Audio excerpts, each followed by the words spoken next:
Mais uma evidência que mostra como o clima afeta as aves tropicais.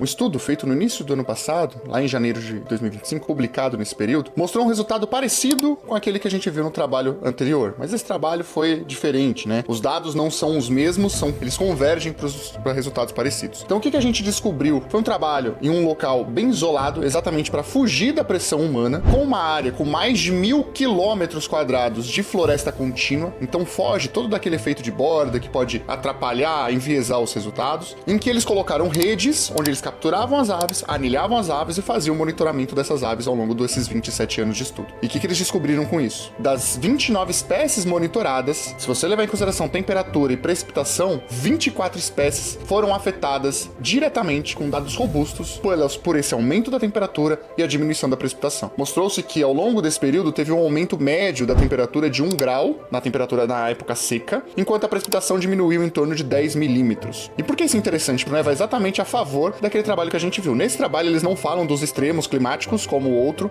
veio depois, inclusive. Queria muito saber se esses dados se os extremos climáticos poderiam explicar alguma coisa com esses dados de 27 anos, mas infelizmente eles não incluíram essas informações. Mas eles mostraram que sim, mesmo numa floresta bem preservada, isolada, com pouquíssima ou nenhuma influência antrópica, pelo menos direta, né, você tem as aves respondendo diretamente ao clima, o que é esperado. Mas isso mostra que, mesmo a gente preservando as florestas, o que é muito importante, diminuindo o desmatamento, conservando os hábitats dessas espécies, não adianta nada se a gente não olhar para o clima também.